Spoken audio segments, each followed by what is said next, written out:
Welcome back to Down to Earth Pats Talk. I'm Pats Discuss, but today I have my very first guest on. His name is Cage, otherwise known as Patriots Football _. He's gonna be rolling without a camera today, which we can deal with that, no biggie. So today I haven't made an episode since like a week before the draft. So today we're gonna give you our post-draft thoughts, the state of the team. Any positional battles, our thoughts on the quarterback position, because you can't go a down-to-earth episode without talking about the quarterback position, because I'm pretty sure every single episode I've done, I've talked about the quarterback. And any other position battles, and maybe we'll touch on the schedule that just came out as well. I think for this upcoming season, like you said, get ready for Cam, because I personally think Cam plays the entire season.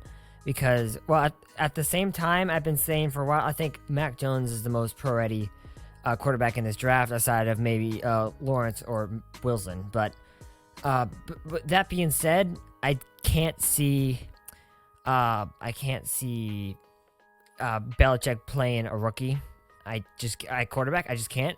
So I think unless Cam plays terribly, which, I mean, it's possible. He could just not just be the same Cam as last season.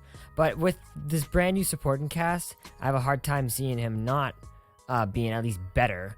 And so I think the supporting cast will elevate him enough to the point where he is a functional quarterback. He can not lose you games.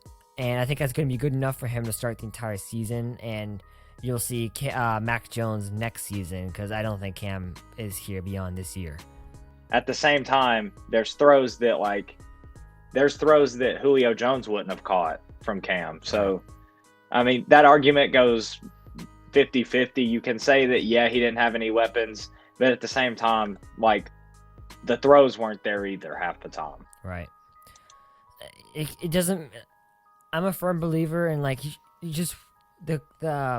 supporting cast will help the stats and will help the wins, which is also a stat.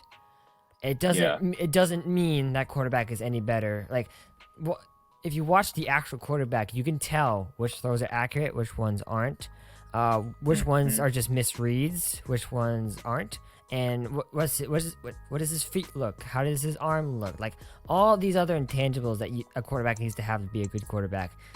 You got to actually watch the quarterback. Don't look at the stats, and just don't look at the highlights, because those, when he does find the open guy, and they're only going to show the good throws in a highlight reel. So you got to watch the whole game. You got to watch the film of the quarterback itself. And Cam just was not a good quarterback. His mechanics were terrible. He was inaccurate, and I don't blame COVID one bit, because it doesn't explain how he played really good against, say, the Chargers, and then stunk it up the following week against the Rams. That doesn't make sense. Yeah. So that's not COVID. That would have gotten better as the season went along. It did not. It only got worse. So Cam was not good last season, but I'll reserve judgment for this season, because if he can play, because now he has the supporting cast he needs, supposedly. So if he can play up to expectations, which my expectations would be average. I think if he can be average and be a solid game manager, he'll be good enough for a season. I don't think you'll get very far with him, but he'll be good enough, and while you get Mac Jones ready for a year or two. Yeah. Well, the thing is, I'm glad that Mac Jones is the perfect quarterback for this system. I don't see why there are a whole lot of people are like, no, we need a mobile quarterback. And I disagree with that so much, because New England dominated for 20 years with a quarterback that could not run. And you have a quarterback that can run with New England, and he doesn't do as good, because the system just isn't for, Cam's bad, and let's face it, Cam's getting older. His time in this league is coming to a close, but he's not. It was different watching the quarterback play this year than it has been the last, when Brady was here. You gotta love that post where it's comparing the stats from Brady in 2019 and Cam in 2020, and I think Cam's stats are slightly better. It's at least in these some. When you say advanced stats, when you say total touchdowns and all the other stats, yeah, but throwing the ball, Tom Brady was way better. Oh yeah, not even close. It was better. It wasn't even close. It was not even close. If you actually watch it Like Brady still made some sick throws, and he was consistently accurate. Cam Newton was not.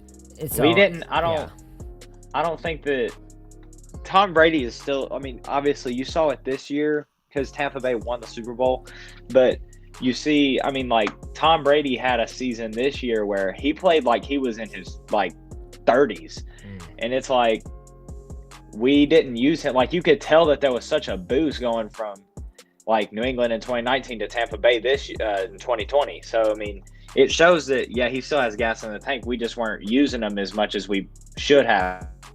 We weren't using him in the right way, if that makes sense. He didn't have a good team around him. He couldn't. We didn't. Brady's. I mean, we should have put weapons around him. And I mean, like when we took a receiver in the first round and N'Keal Harry, that pan out. The highlights looked incredibly good. I was excited, and then he looked pretty good in the preseason, and then he got hurt, and we didn't see him till like week 11 or something, and then.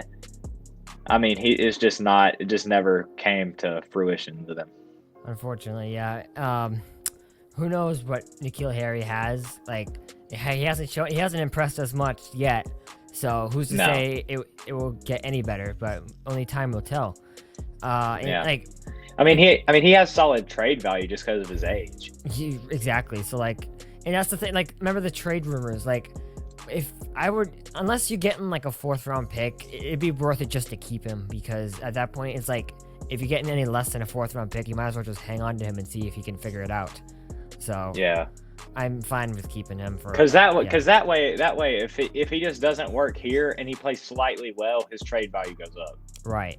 So there you go. At least you have options there. But either way, you brought in new receivers in Kendrick Bourne and Nelson Aguilar, and the 2 tight ends, Jonnu Smith and Hunter Henry, who are going to be the main receiving targets anyways. So, and then you have the running game. The offensive line is going to be top 5. That the running game is going to be great, like with Damian Harris and Sony Michel. So it's like Cam has everything now. Cam has everything he needs to win some games. Let's see if he can actually win some games. Yeah. Alrighty. Mac Jones is gonna need a year, most likely. I'm gonna say this about the new weapons that we brought in.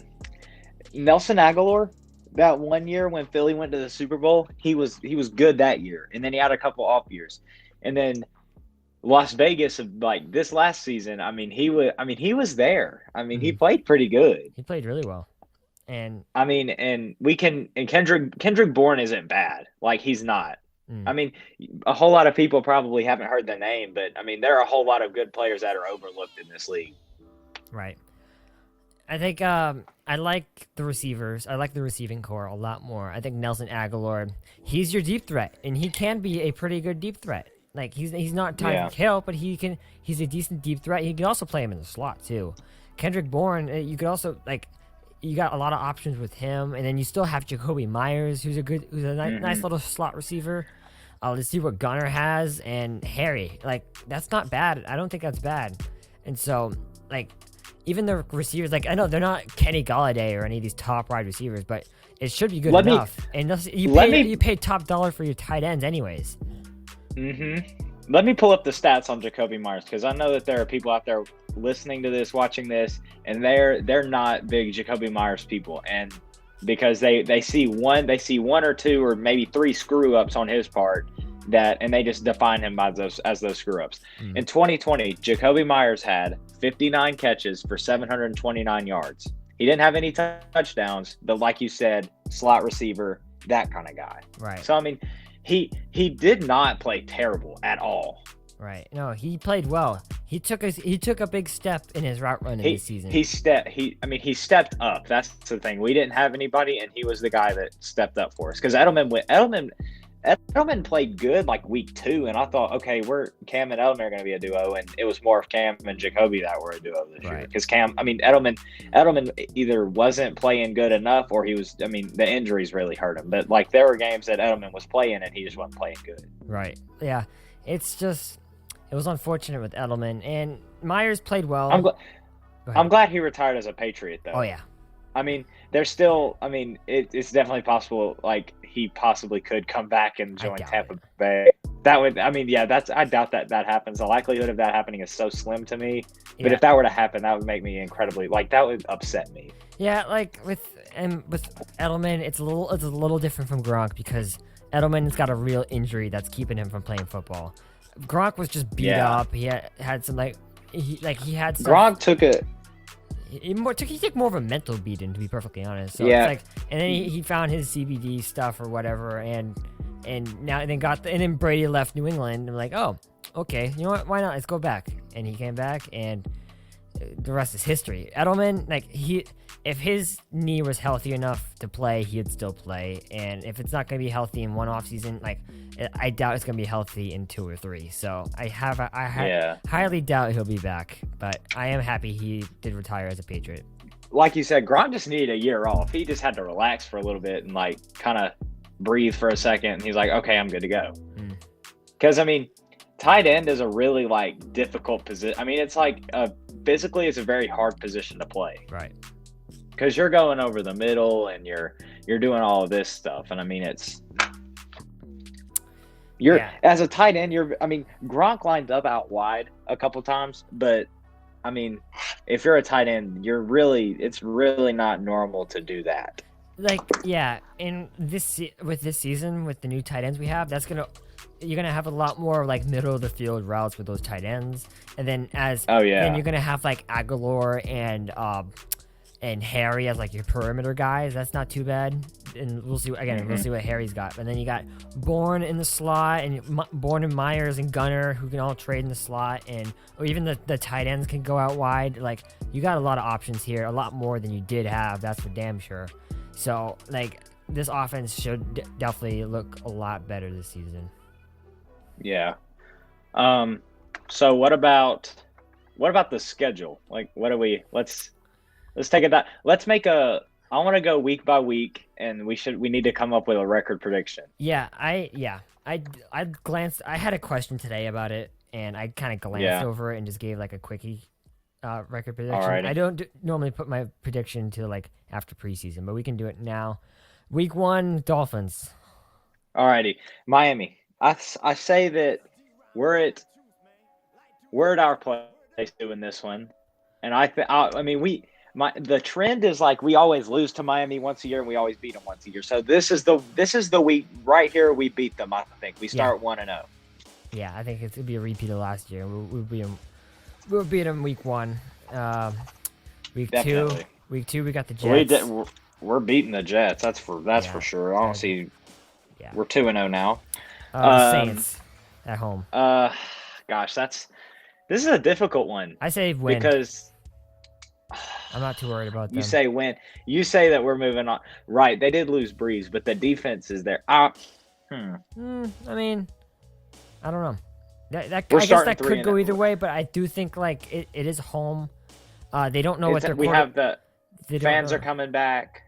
Yeah, fans play a bigger role in games than like people think they do.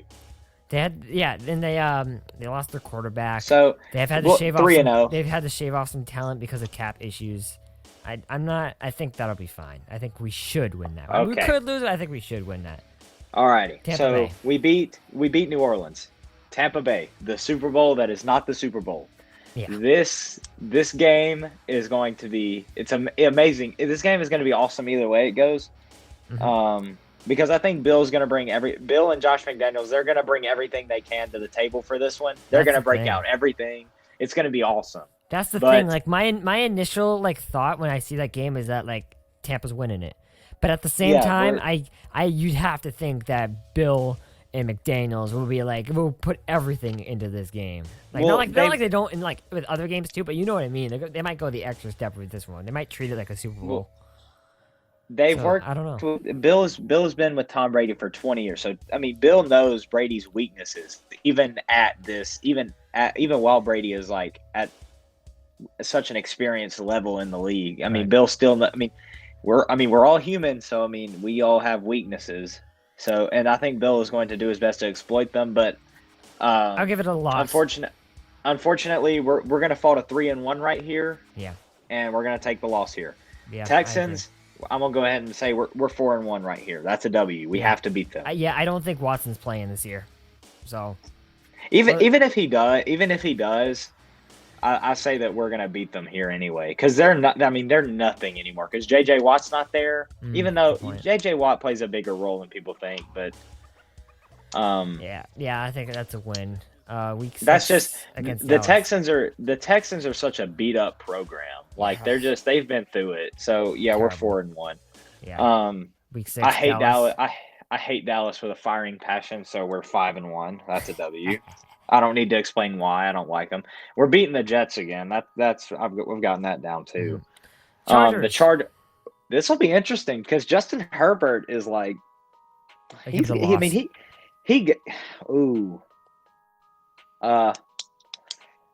aren't gonna like this, but I will give it a look. See a lot. So here's the thing. Like a lot of these games, there's no sure losses for this Patriots team this year, as you could have said last year. Like the Rams last year, you thought that was a sure, like you weren't beating that team. I mean, this year you could say the Bills games are that's probably if we have any certain losses this year, the Bills are the ones that the Bills. And you could say the Browns or the Titans, but that's about it. I mean, our schedule is not that hard. Yeah, it's really not. So I mean, give them a loss. Give them a bad loss. We're gonna go. I wouldn't say bad, but we're gonna fall to 6-2. It's gonna be an unexpected loss. That's kind of what I mean. Alrighty. Week 9. So we're sitting at 6-2 right now. Yep. Not bad. Not bad at all. Week 9, Carolina. Who did they didn't they take? No, they have Sam Darnold. Yeah, Sam Darnold's never good against us. We're 7-2. Yeah, Cam Newton gets his revenge. He's gonna see ghosts again. Oh yeah. All right. 10 against the Browns. We're losing this one, I think. 7-3, not bad. Week 11, Falcons. Okay, so I live close to Atlanta, and I'm gonna try to I'm gonna pull up to this game. So, and like best believe, like if I end up going to this game, all of my followers are gonna see it because I'm gonna go live during the game. It's gonna be hype. It's gonna be epic. I'm gonna be there with my Mac Jones jersey and everything. But yeah, we're going to 8-3. We're winning this. Okay, week 12 at home to Tennessee. They're gonna run the ball down our throat. We're losing this one. I mean, I think it'll be close, but I'll give it to Tennessee. I'll give it to Tennessee. They're gonna run the ball down our throat. We're not gonna do anything about it because Derrick Henry is a massive man. Mm-hmm. All right. First of the two matchups. Hang on. Oh, sorry. All right, we lose to Buffalo at their place. Yeah, that's what I'm saying. We're 8-5. We lose to Buffalo at their place. 2-game losing streak. Tennessee and Buffalo. Colts, we'll beat them. We're 9-5 now. I'm not too worried. Well, I mean, they got a good Phillip team. was. They made the you're playoffs. right. They were just missing a quarterback. I mean, Phillip Rivers stunk last year. I don't know. I mean, I don't think Carson Wentz is anything special either. So. No, Carson's gonna ball out over there. If you say so. I think. Because I mean, you saw that one year in Philly a couple years. I mean, he has talent. It's just talent. Philly. Yeah. Philly's the Texans. Philadelphia is like the Houston Texans of the NFC. Okay, well, I mean, let's say win. Okay, we'll say win. We're 9-5. All right. The Bills at our place, we beat them. We beat them at our place. So we're 10-5 because now that we have fans back, I mean that'll help a little bit. I'd like Jacksonville. I'm not worried about Trevor Lawrence. Bill Belichick is always. I mean, Bill Belichick knows what to do against rookie quarterbacks. That team still blows, so I'm not too worried about it. I don't know why they drafted Travis Etienne in the first round, but I guess because they wanted to give Trevor a reward or something. I don't know, but we're 11-5 now because we just beat Jacksonville. Okay, one more game. One more game, and the Dolphins at their place. We lose to them. We're 11-6. 11-6. I think that's about where I put them in my very lazy prediction. I put on my story before the season starts, I'll come up with a more formulated prediction because there are things that could always happen. Oh yeah. But right now, as it stands, we'll be around 11-6. That would be a good season in my opinion. As of May 15th, 2021, my record prediction is 11-6 for New England. we really don't. Our schedule is not really that. I mean, we have some solid games going in there. It starts out really easy, but then it gets a little tougher in the second half. But it's still overall an easy schedule. That's always how it's been, though.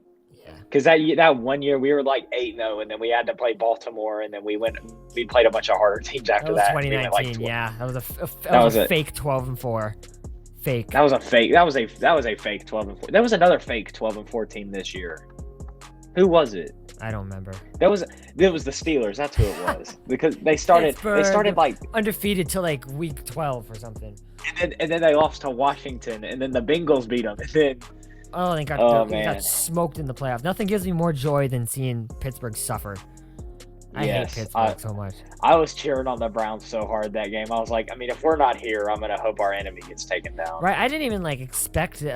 I was like half watching it at first, but then I saw the massacre that was starting. I'm like, oh my god, this is actually sick. So no. Anyway, I'll explain how I came across that. So it was one night, and I knew that the game was on, but I was like, I'll watch a little bit of it later because it'll get interesting by the end.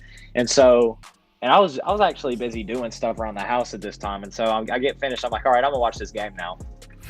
I turn on the TV, and it's like the first quarter, and it's like the first or second quarter, and it's 28-0, and I'm like, dude, that was so good. I'm like, I said what? And I went back and watched all the highlights, and there was a bad snap, Ben threw a couple picks, the Browns scored. I can't believe they brought him back. I was like, yes, that's awesome.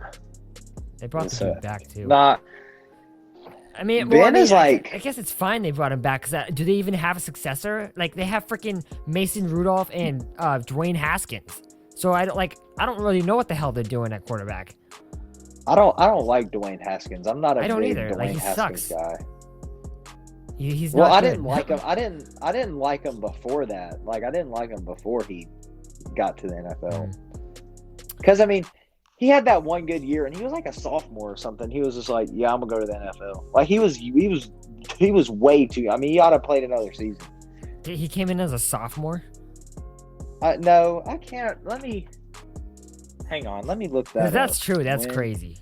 No wonder he sucks. But I don't follow college football, so I do not know. Yeah, Ohio State quarterback Dwayne Haskins, who finished third in Heisman Trophy voting, sophomore, announced Monday that he will enter the 2019 draft. He declared for the draft as a sophomore. No wonder he sucks. Are you kidding me? That's the most stupid. You have one good year and you're like, okay, I'm ready. No, it doesn't work that way. No kidding. Dude, no wonder he sucks. That's the third year sophomore. So he had a redshirt year, but he's still. I mean, according to this ESPN article, it says third year sophomore who rewrote the school record. Third year sophomore. That doesn't. Who rewrote? Sense. Hang on.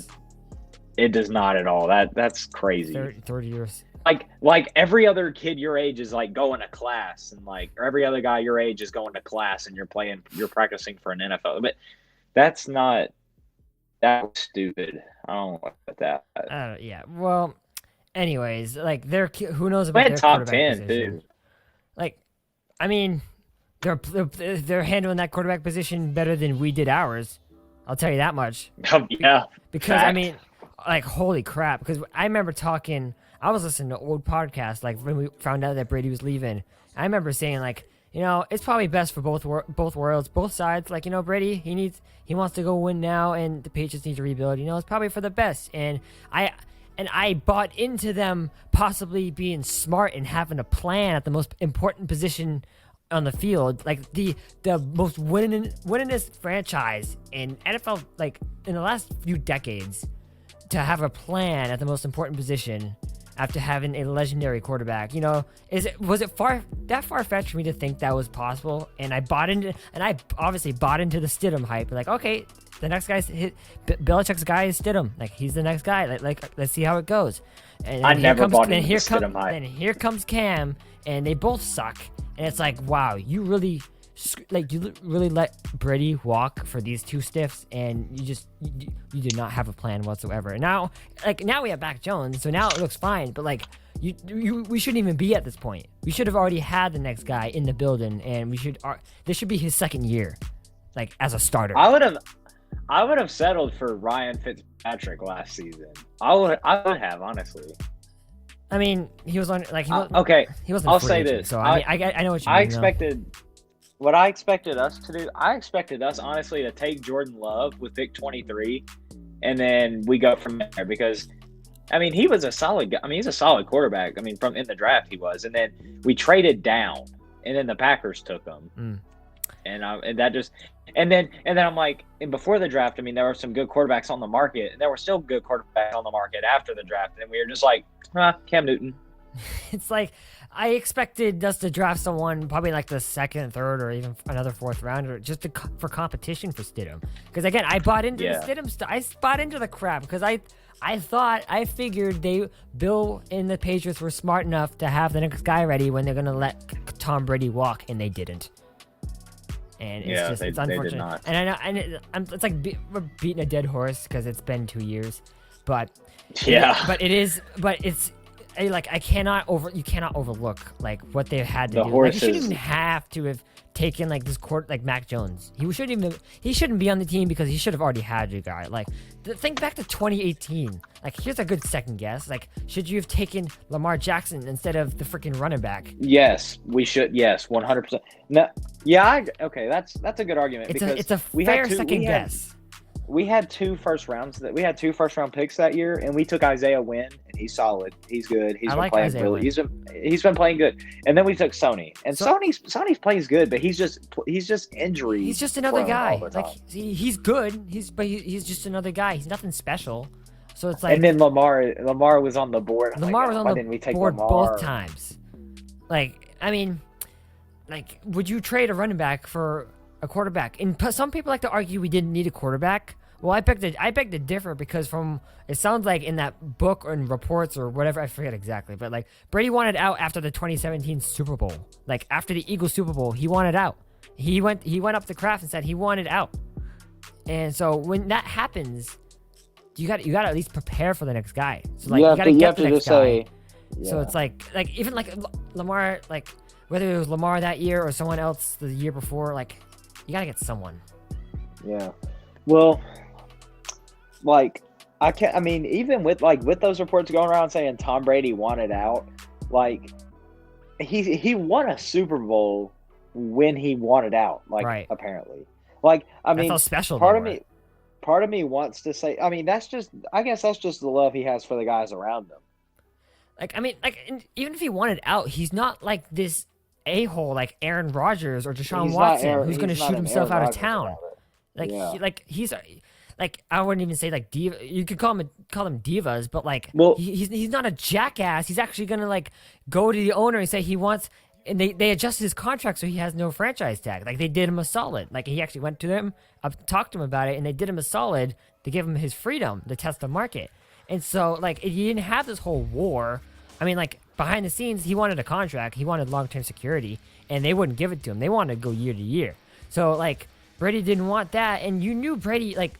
They weren't going to give him the same. They didn't offer him anything new, like the year he signed for Tampa.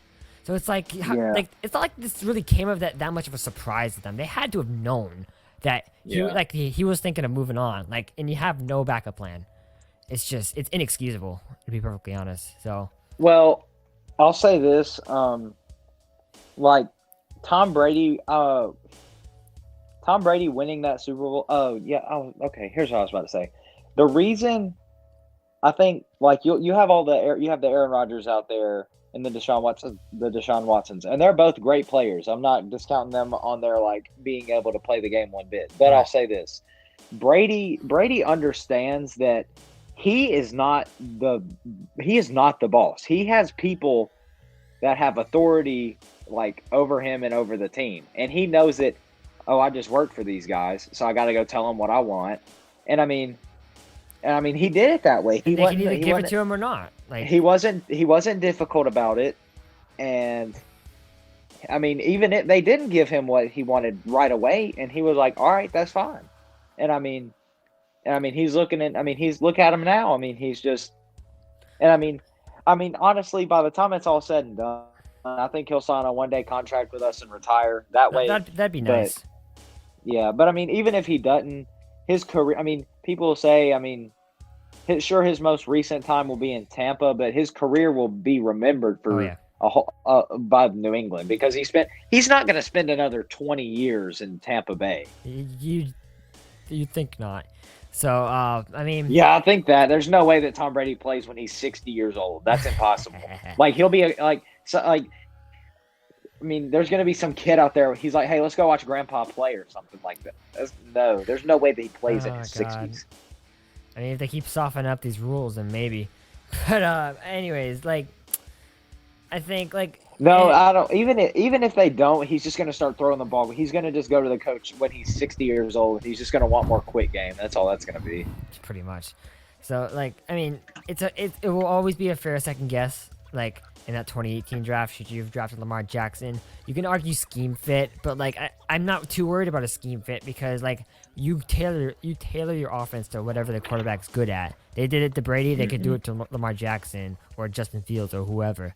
So like scheme fit didn't bother me that much, but just to have no plan, to be forced to trade Jimmy Garoppolo, and then he comes to you like after that Super Bowl saying that he wants out, Brady wants out, and just in the final couple years, like from 2018, 2019 to 2020, like and not have a plan is just it's inexcusable, and you just can't overlook that. But let's hope Mac Jones turns into something good, and if he does, then that all goes away. But they definitely screwed up this transition. Definitely. So I mean, this is probably something like dumb. I mean, not really, but like, I mean, I guess it's something to talk about that doesn't like infuriate me. But the new number rule. I mean, like. We had Jawan Bentley change his number to number 8 today or the other day. Yeah. So I mean, I think I like that rule. I mean, I like that they did that. Honestly, it doesn't bother me. But it doesn't bother me. It doesn't bother me. But like, I mean, it doesn't bother me one bit. But if I had to choose a side, I kind of like it. I mean, it's cool. It's fine. To me, it's a number. I don't really care. Like, yeah, I mean, wear whatever the hell you want. And I don't agree with these actually wasn't it Brady who complained like you're not gonna is gonna add a lot of bad football. I don't think. I mean, it definitely. I think Brady's correct there, but I mean, my opinion is I like it, but I don't let it bother me. So I mean, like, people like, would it be hard for him? Maybe, but for the young guys, they just played. Tom Brady's been in the league for 20 years. It's gonna be hard for him, definitely. But the new guys, like, they've played 3 or 4 years in college. They're already used to this. So it's like, what the hell? What's the difference? Like, it's a number. It's a number. Like, get over it. I don't care either way. If you're perfectly honest, wear whatever you want. So. And when people go crazy about like, oh, this guy's got this number. Oh my god, I personally just don't care myself. But I mean, it is what it is. I'm not. You know. I mean, if you have a guy's jersey already and he changes it and you're pissed about that, I don't blame you. But besides that, I mean, wear what you want, man. I really don't. Oh, that number looks so good on him. I'm like, okay, it's a number again. I mean, but there are numbers that look good on certain players. Sure, yeah. Because I mean, let's say Tom Brady changed his number to like number 8. Like that would look weird. That would look weird because we're so used to him at 12. So yeah, no, I got you. Does it matter a little bit? Sure, but I mean, I would never make a big fuss over a number. That's just me. But I mean, I'm fine with the change. I'm fine with it. I don't think there's gonna be a problem. I don't think there's gonna be bad football because of it. Like you can't figure out if you can't defer between players because they changed to a single digit. Like I don't know, like what you're doing, man. That's just the old man coming out, right? That's just Tom Brady being a dad. Yeah, and how about Tom like going after like OTAs? Like didn't he want like OTAs like can't like to not? Yeah, because he was like, do you see not mandatory baseball play? He's like, do you see baseball players throwing pitches in throwing 95-mile-per-hour fastballs during December? No, you don't. I was like, I'm like, yeah, but I'm like, if you don't want to go, just don't go. They're optional for Christ's sakes. What are you complaining about? Like, are they? Even if. Go ahead. Even if I get that, like, yeah, your coaches and stuff, they're kind of your boss, but think about how dominant you are. If you don't, I mean, think about how good of a quarterback you still are. I mean, like, if you don't want to go, don't go. I don't understand. Like, are they trying to make what are like? If it's Tom Brady, what are they gonna do? Cut you? Like, I'm just wondering. Like, are they, are the coaches trying to make like those OTAs mandatory? Is that what he's fighting against? Like, if that's the case, then fine. Like, if that's the case, then yeah, he has a solid point. If they're optional, he just wants them gone. That's stupid. What are you talking about? Don't go. Yeah. They're optional. Yeah, just don't go. I mean, even if they are mandatory and you don't go, I mean, I highly doubt that they're going to cut you if you don't go. They must be trying to make them mandatory, because otherwise it just doesn't make sense, especially for him. Yeah, like he wouldn't be that upset about it if. I haven't read too much into it, and maybe I should, because before I start like going after Tom Brady, because I don't have any no secret well, no, I'm not, but I'm still a huge Tom Brady guy. Tom Brady's my dude. I miss love him Tom Brady. I miss him. Especially after this year, because I'm like Tommy. I miss him. I see his highlights with the Patriots. I'm just like, damn, we had this guy. I'm just this could be us. This was us, for Christ's sakes. Like, I was like, no, I got to see the throws he'd make in the NFC, like he'd make with Tampa, and I'm like, hey, Bill. I mean, a whole lot of people thought that he could not do that anymore, and there he is doing it. Like, he was throwing 60-yard passes. You really let this guy go for Cam freaking Newton? Like, what are you Tom Brady doing, was throwing Bill? the ball.